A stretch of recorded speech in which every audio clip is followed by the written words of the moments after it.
Hi viewers, welcome back to my channel കുഞ്ഞുട്ടിയും വലിയച്ചിയും.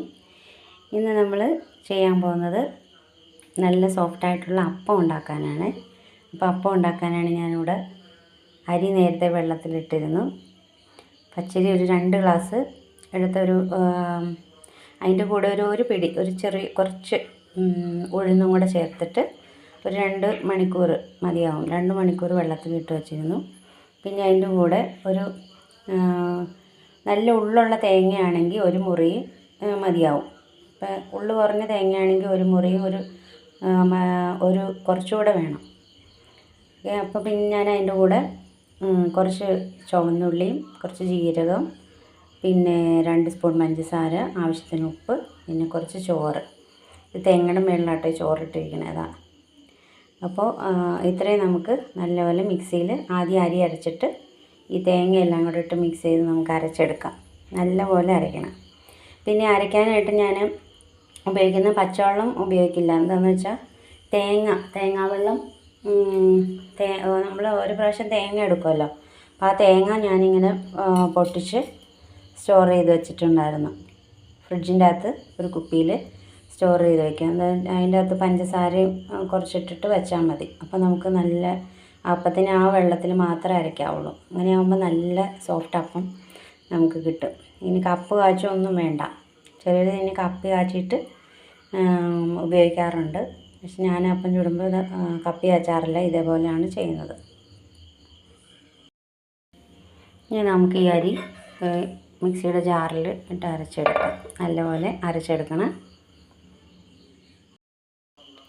കണ്ടോ, ഞാനിപ്പോൾ അരി അരച്ച് വെച്ചിട്ടുണ്ട്. ഇനി നമുക്ക് ബാക്കിയുള്ള ഇതും കൂടെ ഒരുമിച്ച് അരച്ച് വയ്ക്കാം. ഇതാകുമ്പോൾ നമുക്ക് ഈസ്റ്റ് വേണ്ട, സോഡാപ്പൊടി വേണ്ട. ഈ ഉള്ളിയും ജീരകമൊക്കെ ഇടുമ്പോഴേ നല്ലൊരു സ്മെല്ലാണ് ഈ അപ്പം ചുടുമ്പോൾ.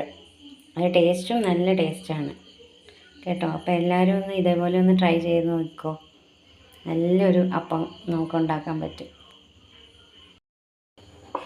അപ്പം ഞാൻ മാവ് അരച്ച് ഈ ഒരു പരുവത്തിൽ എല്ലാം നല്ലപോലെ മിക്സ് ചെയ്ത് ഈ ഒരു പരുവത്തിൽ നമ്മൾ ആക്കി വെക്കണം. ഇനി രാവിലെ എഴുന്നേറ്റ് നല്ലപോലെ പൊങ്ങി വന്നിട്ടുണ്ടാവും. അന്നേരം നമുക്കൊന്നുകൂടെ മിക്സ് ചെയ്തിട്ട് നമുക്ക് നല്ല അപ്പം ചുട്ട് കൊടുക്കാം. അതായത് ഇത് നമ്മളിപ്പോൾ അപ്പം ചുടാനായിട്ട് നോൺ സ്റ്റിക്ക് പാത്രത്തിലാണ് ചുടുന്നതെങ്കിൽ നമുക്ക് ആ എണ്ണ ഒഴിക്കാൻ പറ്റത്തില്ലല്ലോ. അപ്പം നമ്മൾ എന്താ ചെയ്യേണ്ടതെന്ന് വെച്ചാൽ മാവിലൊരു ശകല എണ്ണ ഒഴിച്ചു കൊടുത്തിട്ട് നല്ലപോലെ മിക്സ് ചെയ്തിട്ട് ചുട്ടാൽ മതി. നല്ല നമ്മൾ ശരിക്കും ദോശക്കല്ലിൽ ചുടുന്ന ആ അപ്പത്തിൻ്റെ ടേസ്റ്റ് വരും. ഓക്കെ, അപ്പം ഞാൻ അപ്പം ചുട്ട് ഇനി കാണിച്ചു തരാം. Okay, hi. അപ്പോൾ രാവിലെ ആയി. നമുക്ക് അപ്പത്തിൻ്റെ മാവ് പൊങ്ങി വന്നിട്ടുണ്ടോ എന്ന് നോക്കാം. വേണ്ട, നല്ലപോലെ പൊന്തി വന്നിട്ടുണ്ട്. ഇനി ഇത് നമുക്ക് ഇളക്കിയിട്ട് അതിൻ്റെ അകത്ത് കുറച്ച് വെളിച്ചെണ്ണ ഒഴിച്ചു കൊടുത്ത് നോൺ സ്റ്റിക്ക് ദോശക്കല്ലാണെങ്കിൽ അങ്ങനെ നമുക്ക് ചുടാം. അല്ലാതെ സാധാ ദോശക്കല്ലാണെങ്കിൽ എണ്ണ പുരട്ടിയിട്ട് നമുക്ക് ചുട്ട് കൊടുക്കാം.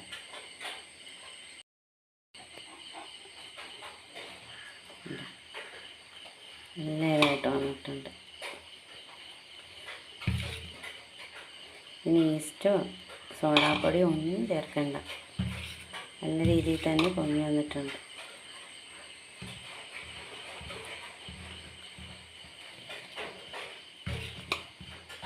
ഈ ഒരു കൺസിസ്റ്റൻസി ആയിരിക്കണം നമ്മൾ ചുടുമ്പോഴേ. ചിലപ്പോൾ വെള്ളം കൂടിപ്പോകാൻ സാധ്യതയുണ്ട്. അതാണ് ഞാൻ ആ തേങ്ങാവെള്ളം മാത്രം ഒഴിച്ചാണ് ഇത് അരച്ചത്. പുളി കൂടി നിൽക്കുകയൊന്നുമില്ല, ഒരു പേടിയൊന്നും വേണ്ട. ചിലപ്പോൾ നമ്മൾ അരച്ച് വയ്ക്കുമ്പോൾ പുളി കൂടുതലാണെന്നൊരു ഡൗട്ട് വരും. അഥവാ അങ്ങനെ പുളി കൂടുതലുണ്ടെങ്കിൽ നമ്മളൊരു സ്പൂൺ പഞ്ചസാരയും കൂടെ ചേർത്ത് മിക്സ് ചെയ്ത് ഇട്ടാൽ മതി.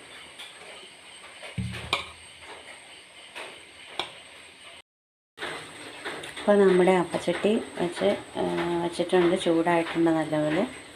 ഇനി നമുക്ക് മാവ് ഒഴിച്ചു കൊടുക്കാം. പുറത്ത് മഴയാണ്, അതുകൊണ്ട് സൗണ്ടുണ്ട്. പിന്നെ കുഞ്ഞുട്ടിയും വലിയച്ചിയൊന്നും എണീറ്റില്ല.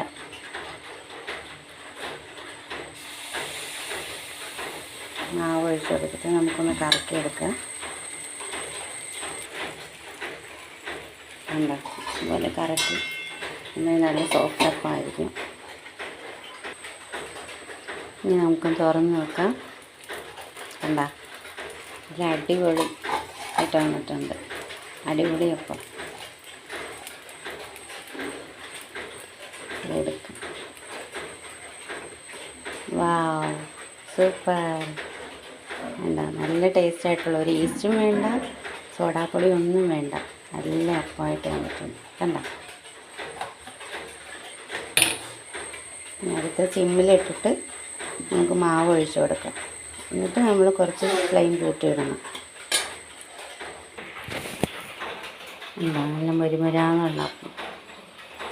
എല്ലാവരും ഇതൊന്ന് ട്രൈ ചെയ്ത് നോക്കുക.